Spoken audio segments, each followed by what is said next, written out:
Welcome,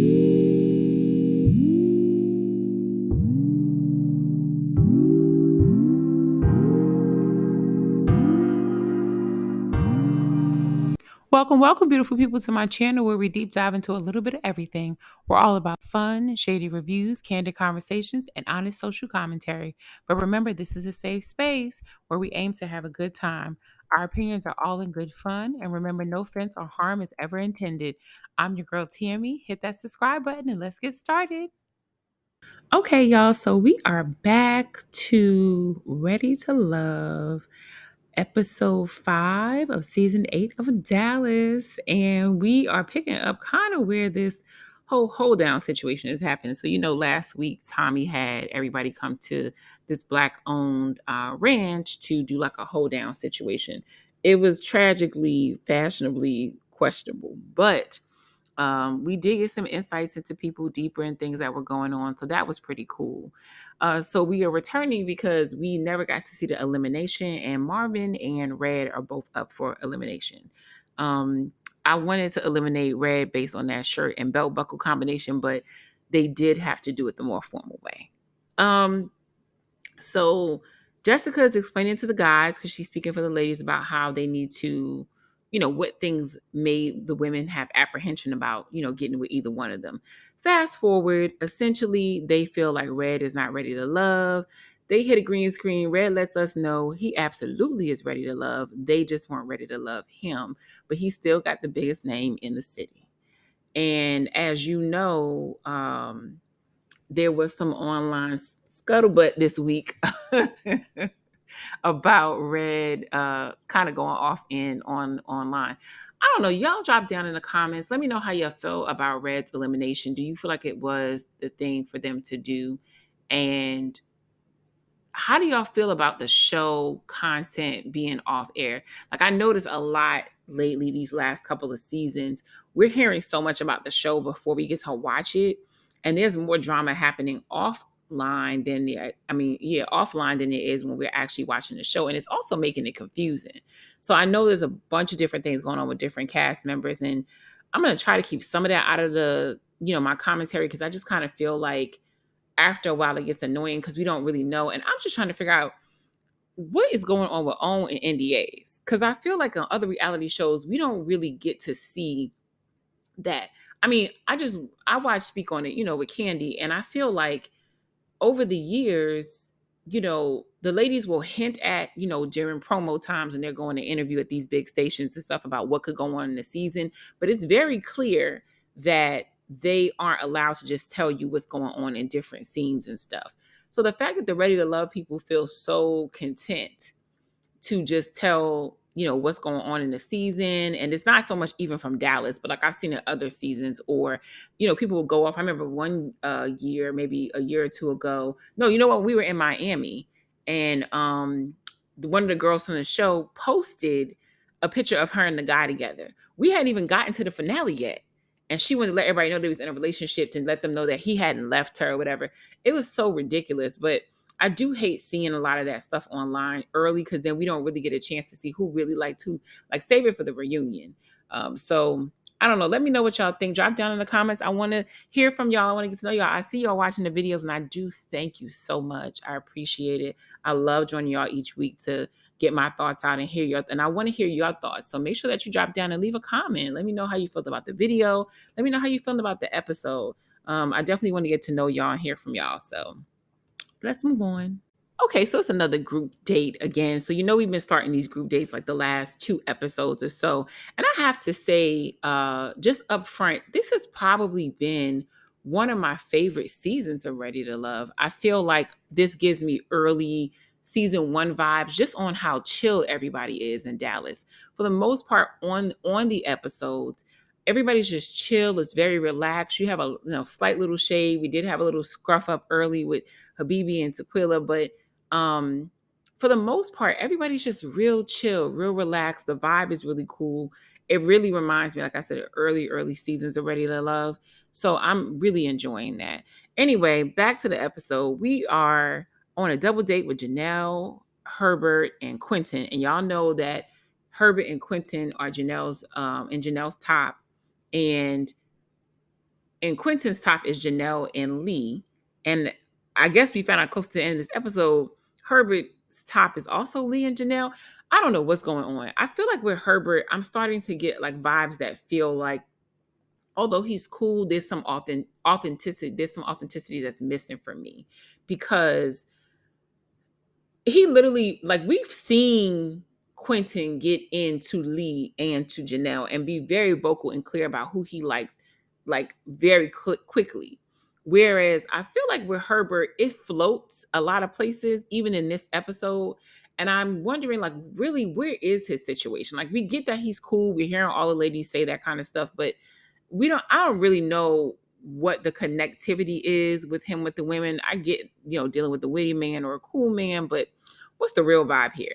Anyway, they're on I guess well, initially starting out just a date with the two of them and Janelle, and they're sort of just like hanging out, talking, and they're just sort of talking about the process and who's into who. And the comment comes up from Herbert about how is Janelle dealing with her having multiple attention, because a lot of the guys are interested in her. And she mentioned, I would ask you the same because I haven't heard from you. Like, I text you and you don't text back or whatever. So, or she texted him rather and he didn't text back. And so I actually appreciated that she called him out, because I feel like a lot of times um, we don't hold people accountable for stuff like that when we're in person with them. I know that these types of things tend to happen. They tend to happen in situations where, you'll have, like, I remember having a girlfriend text me once, and she had us in a group chat and she was asking us, what do we think about the fact that this guy hadn't called her back? And I really think that, that's something for you and this man to talk about. The girlfriends can only guess and speculate why somebody is ghosting you or not talking to you. And although I appreciate, it's a friendship thing to be able to say, girl, well, I don't know, you're supposed to pump your girlfriend up in that moment, or at least tell her your truthful feelings about it. It really does need to be a dialogue between the two people.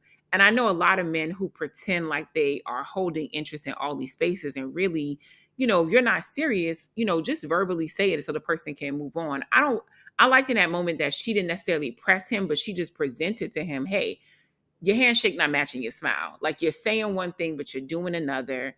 And don't say in my face like, hey, you got a lot going on, but I'm making time for you and you're not presenting that way back.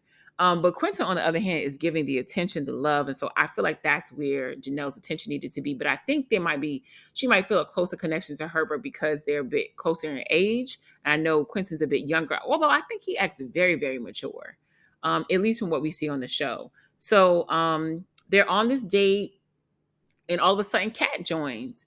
And that brings me up again to, I guess, online, offline stuff a little bit. So we know that part of the drama that's been happening offline has been with Kat and Janelle. They kind of got into a back and forth over the last week or two. I've seen multiple people review it. I'm not going to go back and forth all over that. Again, I personally feel like it was definitely disheartening to see both women engaging in the melee.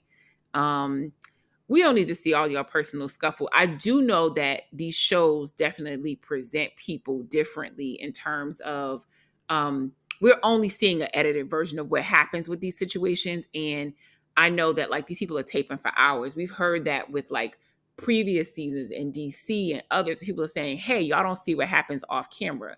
DC cast was hanging hard, and the DMV cast, I think, was as well, off camera. And as a result, there was drama that happened that we didn't really see until, at the reunion, or even online.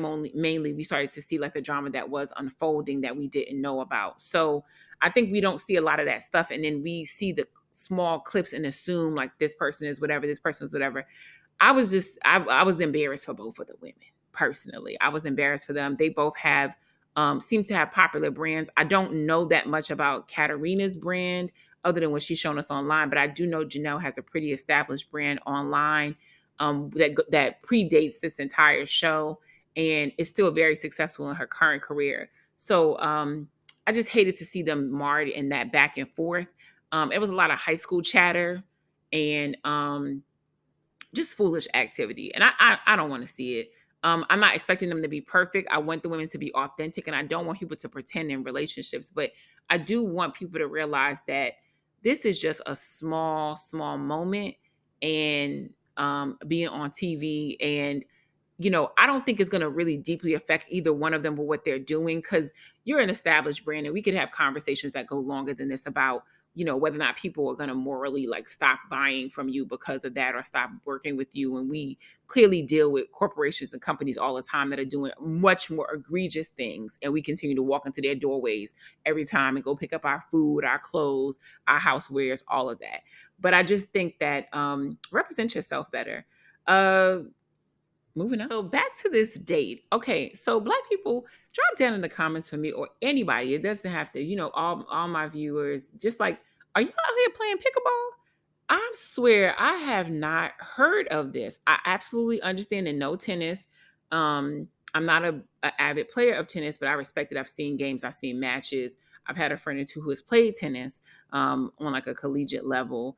But I do not understand pickleball. Is it tennis? Is it racquetball? Is it just a paddle? What is it? Like, it feels like it's racquetball, but like high end. I don't understand. And I didn't even realize that the restaurant they went into was called Chicken and Pickle. I thought they meant pickles that you eat. And it's pickleball.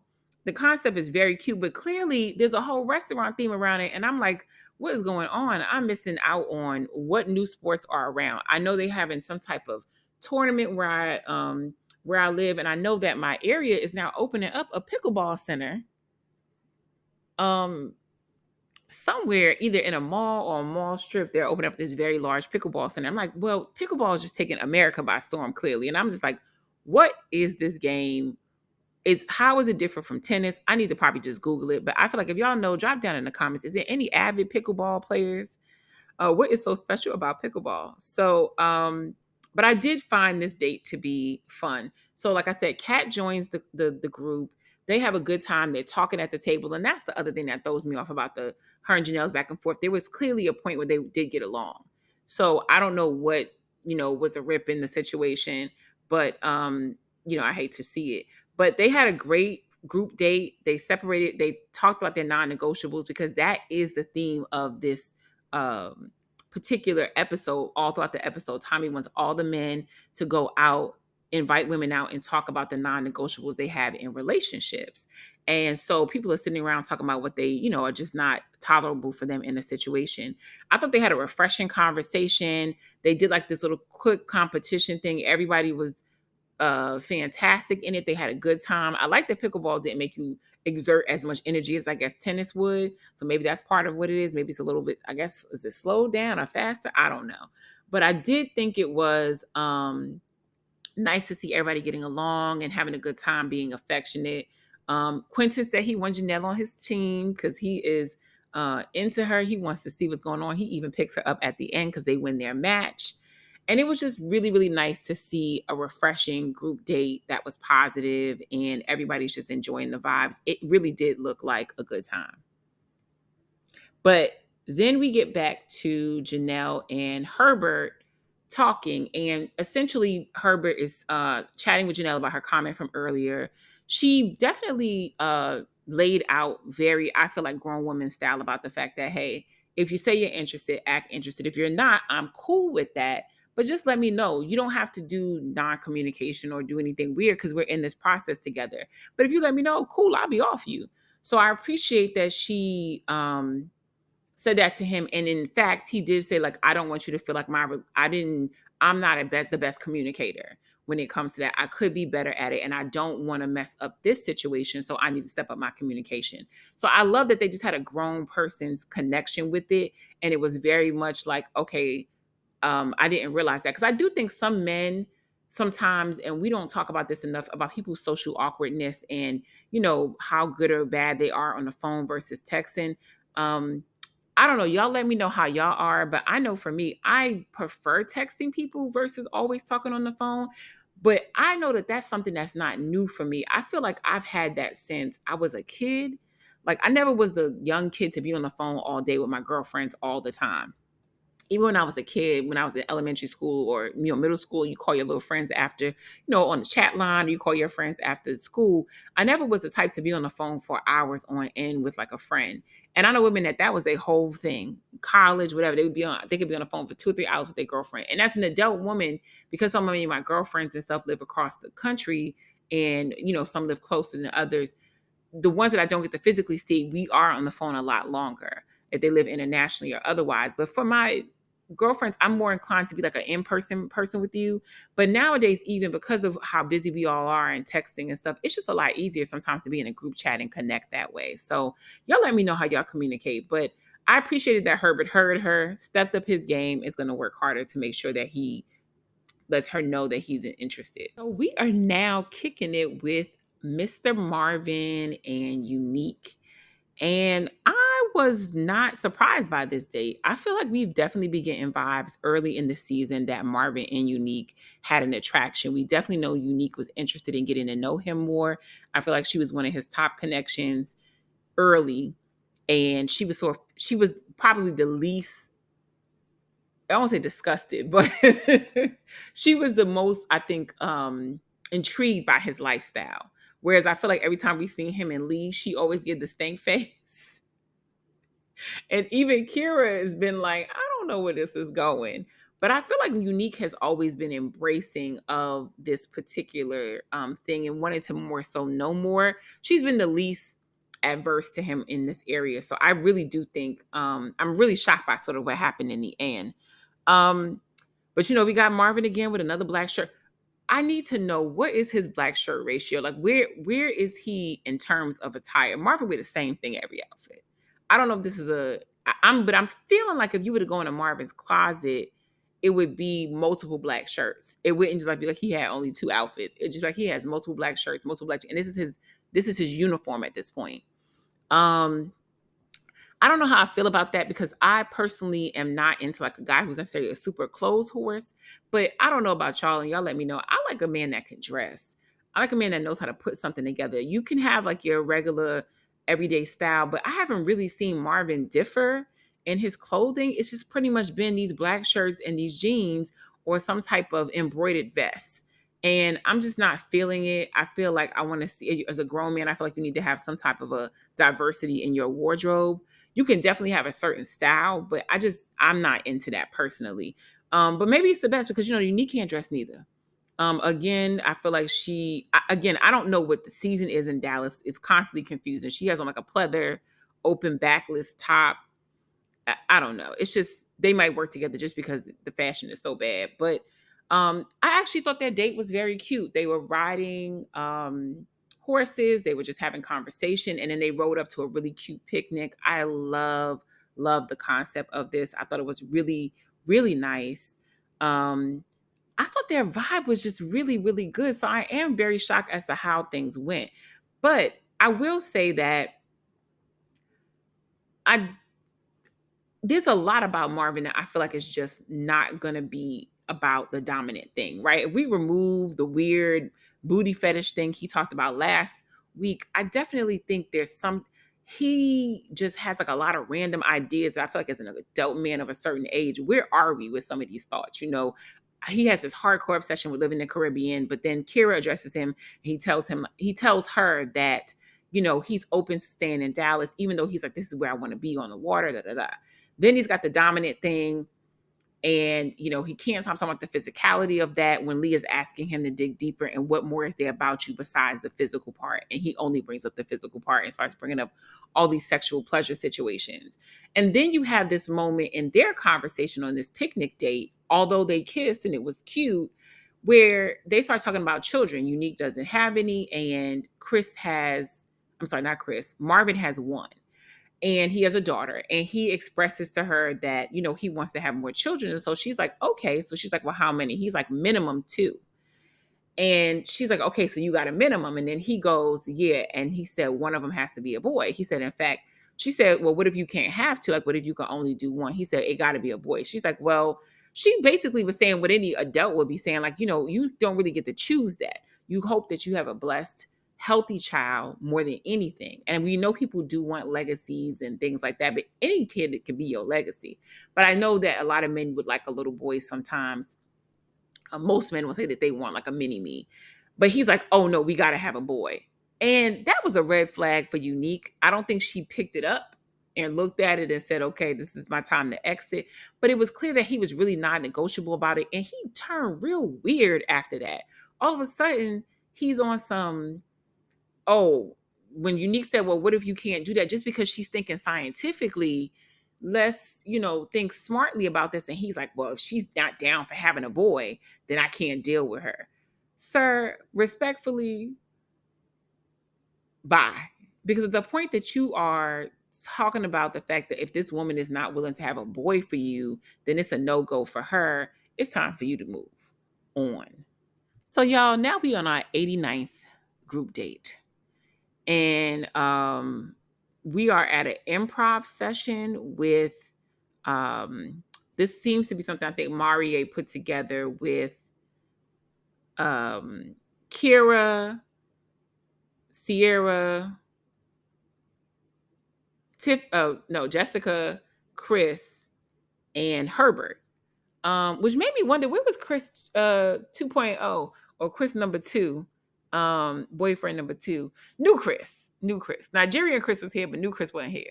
And I thought that was weird they brought Herbert back on this date, because I was just trying to figure out like where the connection was with him. I didn't remember him having a connection with any of these women.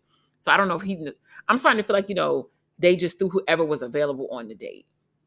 Because I was like, well, what is Herbert doing here? But I guess they were trying to say he had a connection with Sierra. I didn't see it. In fact, that scene was very confusing. But anyway, they're on an improv, and I guess they're just trying out something new to see how people interact in different situations, and how, when thrown into a scenario, how would you and another person communicate? So it's pretty cool to see. I definitely thought it was a different type of date. They had a little, munch up front. And so they first throw in Chris and Jessica. I think they really are very cute, y'all. How do y'all feel about Chris and Jessica? I really think they're a better match to me. Even though I know he has a date with Aries and the date is pretty nice, I like him and Jessica's vibe. I feel like Jessica just feels like a wife. She feels like a wife. She feels like a wife that Chris could really benefit from. I don't know. I don't think he said he didn't want more children. I don't think Jessica has any children. So they just feel very much um dope to me. Also, did y'all know Jessica got a coffee line? And it's now in some grocery stores. I don't know. I have to check and see again the name of it, but I thought that was so cool. I don't know anybody personally that has like a coffee line or like a any type of drink related line. So I love seeing Black people in entrepreneurial spaces that so few of us are in. There are quite a few Black coffee brands, but just seeing a Black woman on the show who has a great coffee brand and is in, I think, HEB. I think she's in a couple of those stores. So check her out, y'all. Go to her Instagram, check her out, support. I thought that was just really, really dope that she has a coffee line. Um, anyway, getting back to the date, Jessica and Chris are given a scenario of, I think, being in a car accident. And this after the accident, and they're now discussing the situation. And so it was just dope to see the back and forth and how people would interact. Chris was worried he was getting blamed for the situation. Jessica's, and one of his non-negotiables is that, you can't really work out things early on. And then her non-negotiable was that she's like, hey, I don't want to be with somebody who, when it's great, when it's great. I'm sorry, that it's great when it's great, but when the going gets tough, or when we get into a tight situation, or if I was to get sick, they wouldn't be around. And Chris gives a pretty nice answer about the fact that he's not going nowhere. He's self-employed, so he will be there as long as he needs to be to make sure she's good. And I thought that was really, really cool as a response, and it just gave grown man realness. Next, we move on to Marie and Kira. This was, or I don't know. I'm saying Marie and Kira because honestly, Sierra and Herbert's back and forth was just, it was silly, so it was kind of funny, but it was kind of dumb, and I really didn't understand what was going on. And honestly, I just don't see the connection with these two. So I just hope that they were thrown in on the date because they needed 2 other people to join this date for production purposes. But Kira and Marie are talking, and I think there's scenarios that they miss church. And so they're waking, and they're sort of waking up afterwards, having a conversation. And it starts off a little tough. I will say this, improv in general can be very hard. You normally don't even see, I didn't even know they did these kind of classes for adults that are not like actors or comedians or trying to be. I didn't know anybody would be interested in doing something like this that they don't watch. Like I've always seen like I think it's called like the last line or something that used to be on TV that there was a full improv thing. And I've seen improv, but it's mostly actors and comedians or people who are trying to be in that field usually take these kind of classes. So I guess it was kind of fun and interesting to see them work it through. But when it came to Marie and Kira, it was excruciating to watch. That this the disconnect wasn't there. They weren't very good at it. Um, but did everybody else peep the non-negotiables? So Kira says her non-negotiable is somebody who isn't spiritually inclined. Now we know Reverend Marie is all about the Jesus. So we knew he was spiritually inclined. We know he is going to be on the book all the time. I think he keep a Bible in in the backseat of his car. I just feel like it's something that, he gives spiritual father. But what I was shocked is that Marie said that his was a woman who's not health conscious. So Kira asking says like, are you health conscious? Now, low key, I feel like she was lightly throwing shade because we know Marie is probably on the men's side of things. He's the fluffiest guy in the cast. Um, he says he is, and even the other people on the dates were like, yeah, that is weird for him to say because he's not really completely in shape. He says that, he is in shape. And that's true, y'all. Round is a shape. And so round is oval is shape. So he's definitely in shape. Um, and I'm saying that as a girl who's fluffy herself, and trying to work down. It is a shape, but it wasn't, when we say in shape, people know what that means. And so he says, but some places are harder than others to lose the weight. Marie, let us know what them places are. Because, sir, you have a belly. And I'm trying to understand what he meant by that, because to say you're health conscious, are you open to dating a woman who is fuller? Because when I see men that have these expectations, I'm thinking to myself, sir, but you don't have the Quentin, let's say, who's more fit, obviously body. You're not in that type of shape. So when you're saying you're health conscious, I don't know. But I do think that he also might have been touching on like the whole type energy of health consciousness, or really like the more like herbal energy, because he started to name a lot of herbs that people take sometimes or people sell online, or concepts that people talk about having. Like he mentioned bladderwhack and sea moss and all of the things that he tries to ingest even if he eats cheeseburgers. So I kind of got it towards the end, but it was weird for him to just say the shape thing, especially because Marie and them short overalls, okay? Because I know y'all got comments. I got comments. I did not understand that. I don't think I've seen anybody past probably a elementary school child wearing short overalls. I did not know what was going on here. The Ashpagash in me did not understand this outfit. It was tight. It did not. I don't even know how you have this in your closet as an adult man that also has church shoes. So I don't know. Y'all let me know. Okay, so we are joining Aries and Nigerian Chris on their date. I loved Chris' outfit, y'all. I thought it was just really, really cool. I love seeing our Black folks, the multitude of who we are globally, in just like attire that we make, that we design. It looked gorgeous on him. I love the color. It was just amazing. Aries looked very cute as well. We know our girl is always giving legs and hips and body and beautiful face as well. Like I told you, I feel like Aries looks like Nia Long.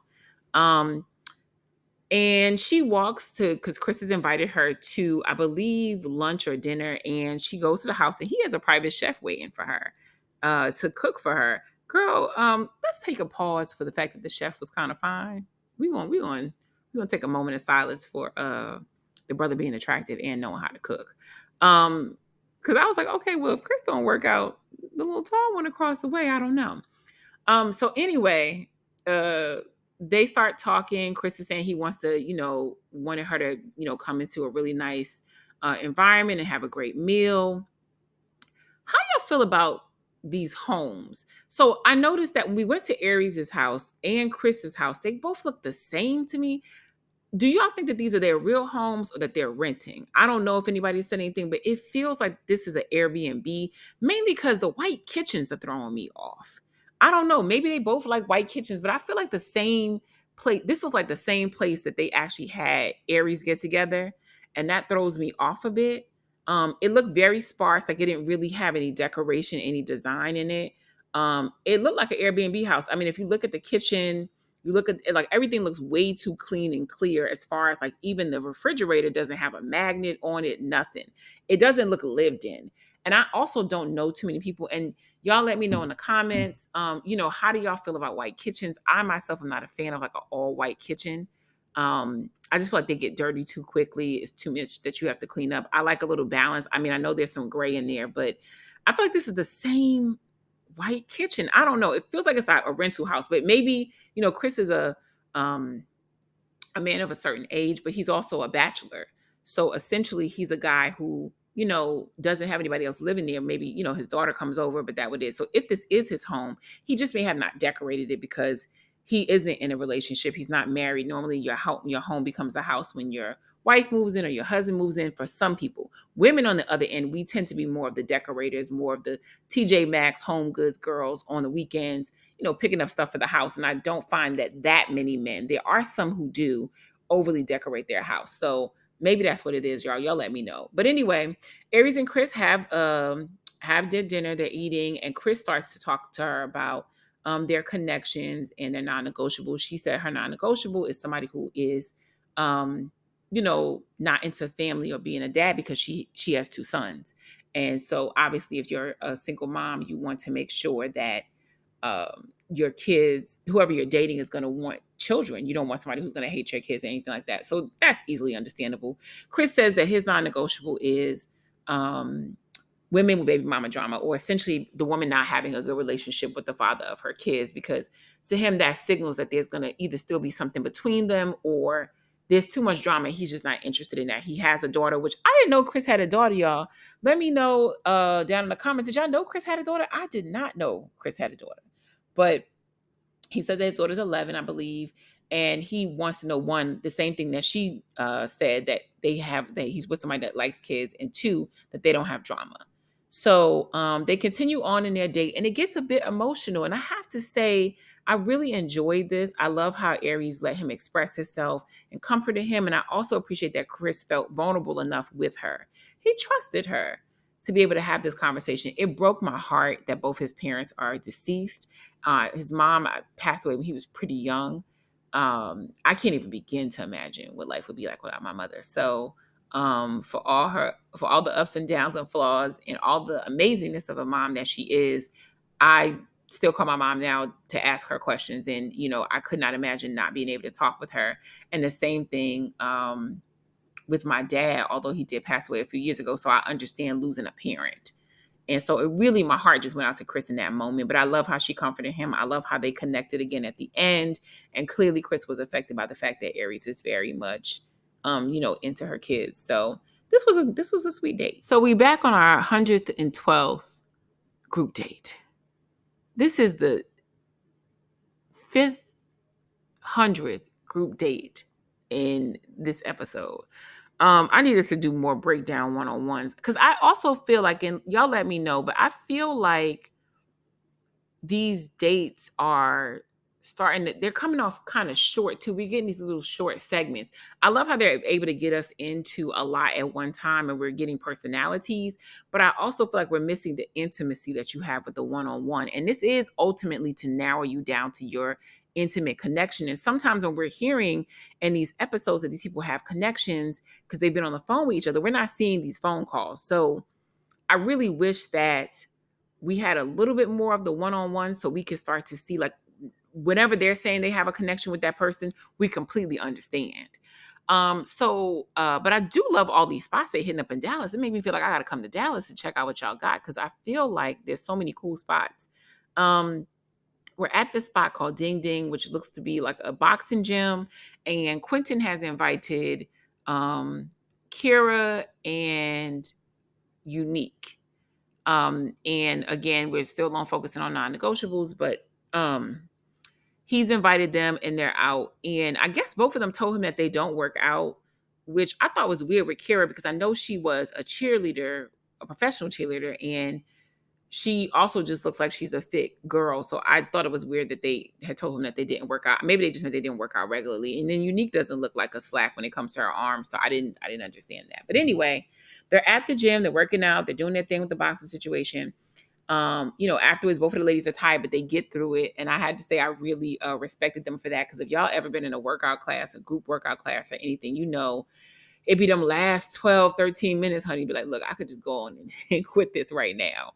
So it'd be your fellow people working out next to you that really be keeping you going. And by the end of that fitness class, you'd be winded and ready to go home. So, but the ladies stuck it out. They did well. And Kara tells them that she has to go to the bathroom real quick. And so she leaves Quentin with Unique and they have a conversation.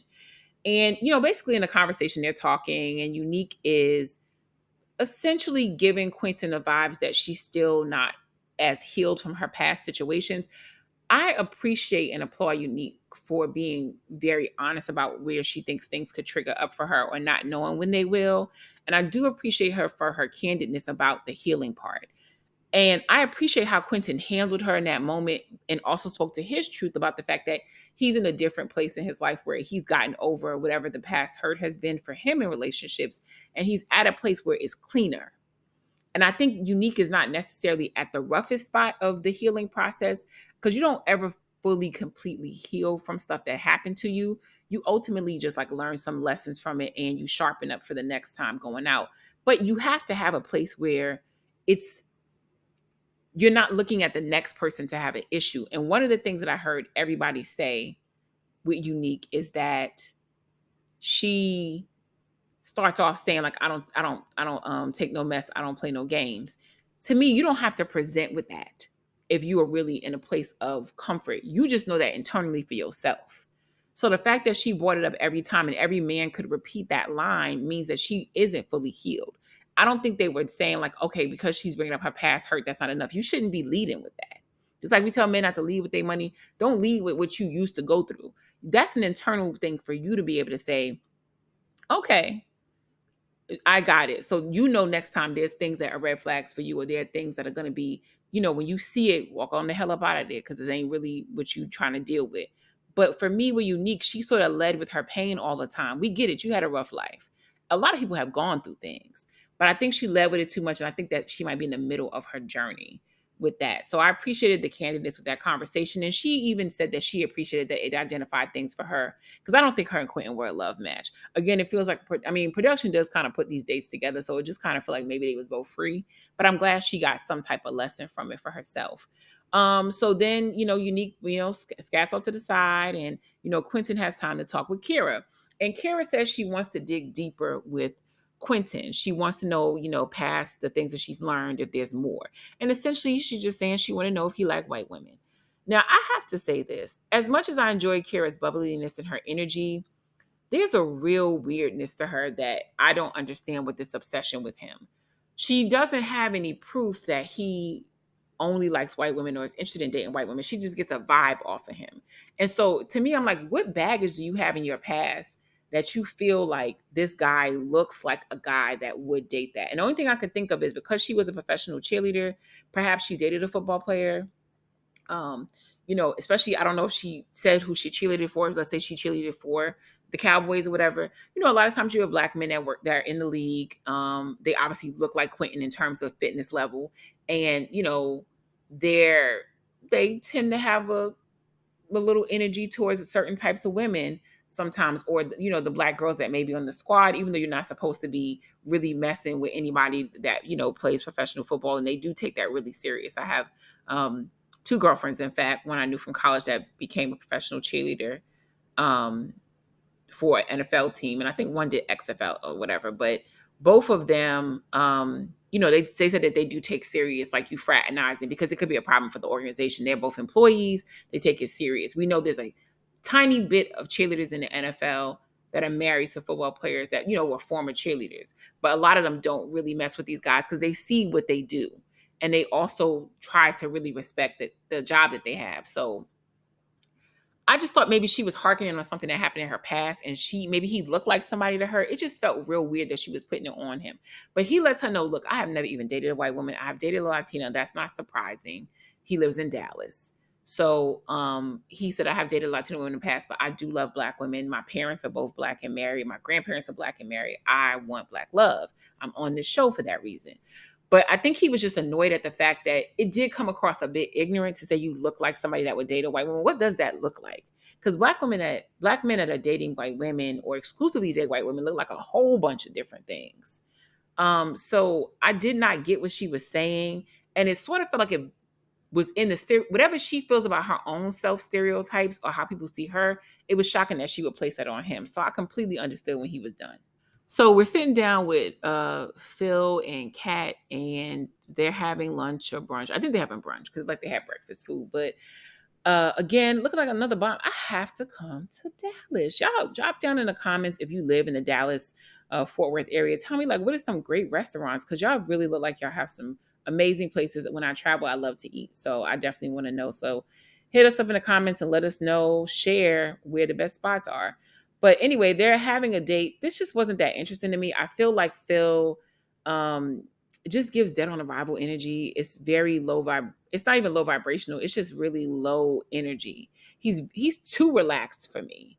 But we're in one-on-one conversation. I think he does best. This is one of my favorite. This is not one of my favorite moments, but this is what I've been wanting from people is the more one-on-one. They didn't really talk about nothing. They did their non-negotiables. This date felt like they just threw this clip in because it didn't feel like a full date.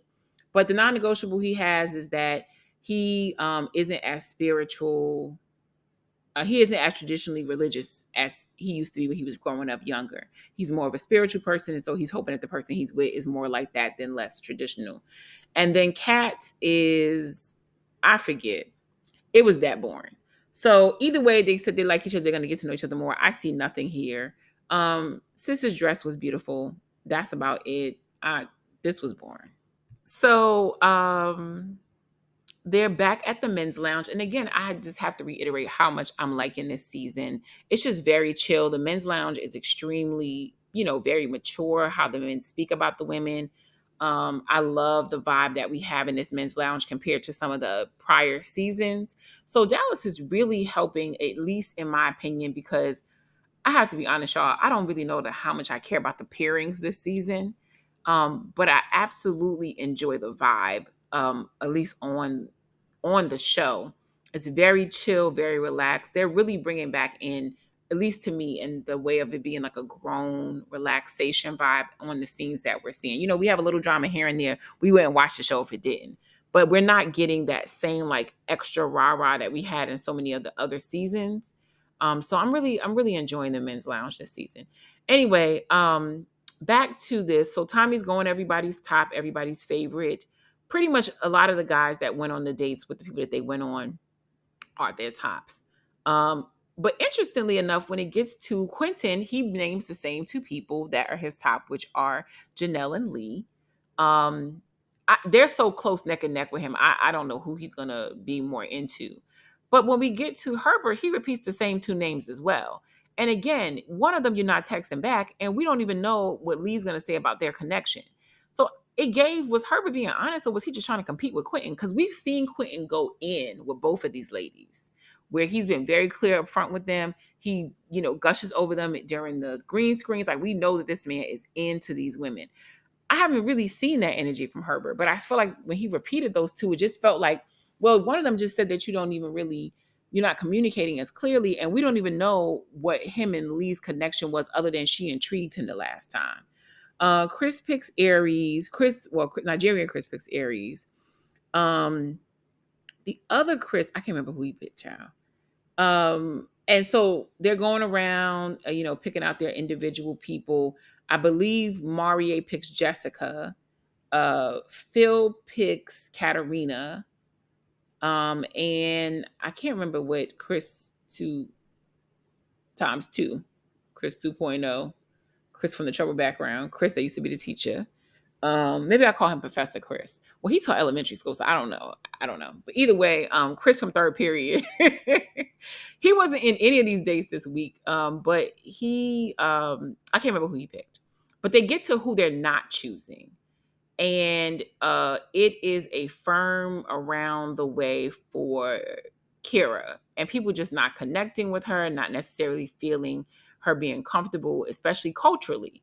And Marie brings up the fact that he's an activist and he's into, causes regarding our people, and he doesn't really know if Kira's into that. And everybody else just says that they don't get the vibe. And of course, Quentin brings up the fact that Kira asked him if he's into white women, and that was a total turn off to him.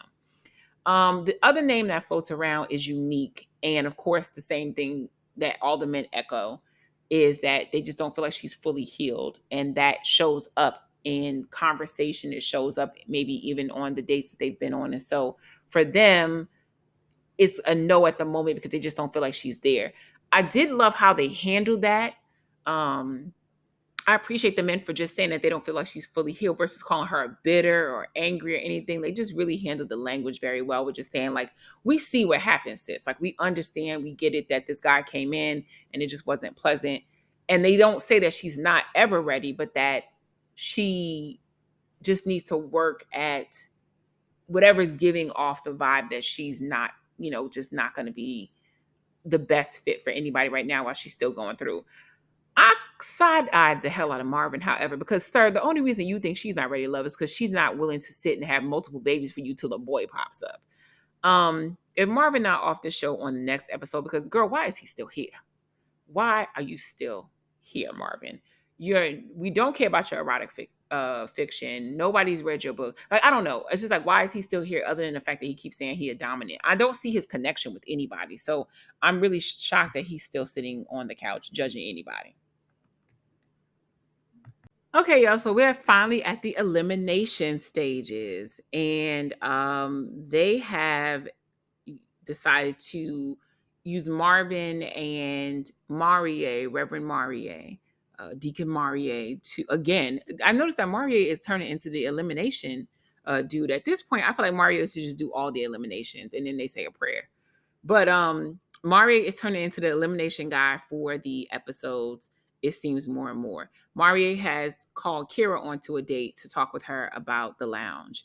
And Marvin has been tasked with contacting Unique to talk to her about the men's lounge.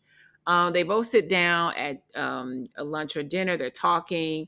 Kira's trying to find out more. Marie is talking specifically to Kira about the men just saying that they don't know if they're completely bonding with her and there is a cultural disconnect. Kira explains that, she thinks that, part of it is that she's very hyper, she's very perky, she speaks well. And she feels like that sometimes she's been in places and spaces where that puts her on the outside. And she understands it, but she doesn't have a complete, like, she doesn't know if she's very pro black or pro whatever. And that sometimes can put her out the loop. I definitely understand where she's coming from, but I also find it to be a bit of an excuse. I do think that what I've gotten from her vibe wise is that Kira seems to be on a one-on-one with every guy, although she's trying to get deeper to find out, like, what's the thing that isn't so great about the person, or is it a flaw?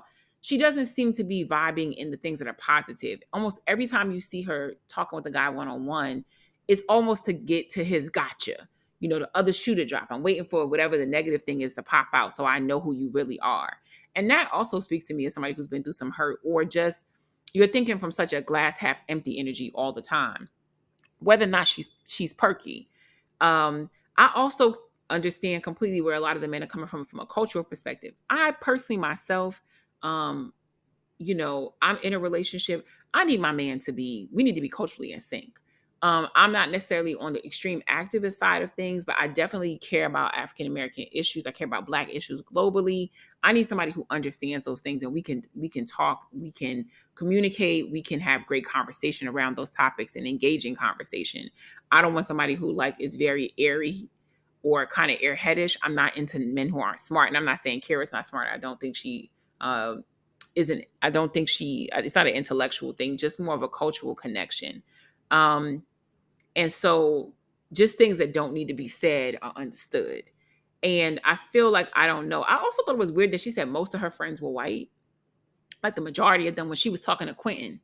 And I was just like, are you sure that you're not just projecting your issues on the Quentin, and maybe you don't necessarily want to exclusively date or only date black men? It was starting to feel a little weird. But Maria basically tells her that's the reason why she's here.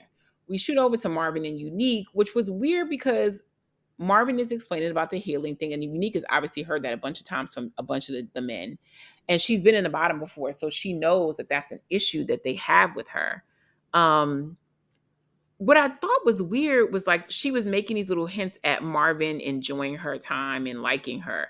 And he was like not saying no to that, or he was co-signing that situation. And I definitely think she was misreading how he felt after their date. Or maybe he was pillow talking her even before they got here that suggested he was still into her. I don't know what Marvin, like I said, I think I told y'all several times he needs to go home next. But essentially, Marvin, breaks it to Unique that she is not ready to love. And she says that's cool. She says she does think that she's ready to love, but she just doesn't think there's anybody here for her. I disagree. I think anytime that you're leading with the fact that you've been hurt and you're not taking any mess, and that being a part of the conversation with every guy, and they get that vibe, you have to look internally and say, why am I leading with this? Why is this something that every guy even knows about me going forward? I think you can tell somebody you've been through a tough time in your relationship and it just made you wiser. You don't have to say, I'm not taking no mess. Like, what girl, what are we fighting? Like, I don't understand the situation. So um the taking no mess for you, again, ladies, is for yourself. It's not for the man to know you're not taking no mess. It's for you to know that when mess occurs, you're not taking it and you leaving. You don't have to verbalize that to him. You know what your internal point is, that you're walking away. With Marie, he sits back and he's talking to Kira. And in the middle of that, he gets angry because he thinks that they put cheese on his burger. Um, this date was so unserious on multiple levels. The fact that Kara and Marie were matching, the fact that that he actually act like he didn't want cheese on his burger, even though that Tummy say that he didn't had quite a few cheeseburgers. And it just was, they essentially said that they think Kira's ready to love. They just want to see more of her. So we will see what happens in this next episode coming up. It looks like they're gonna be, I think with the women being eliminated, it'll be on the men to be eliminated. I'm pretty much just hoping for Marvin to go home, especially because I saw again that he is wearing that same outfit. Y'all let me know what y'all think about this episode. Let me know in the comments. Say hi in the comments. I really want to know who's watching it because I do see the views. So I want to get to know y'all.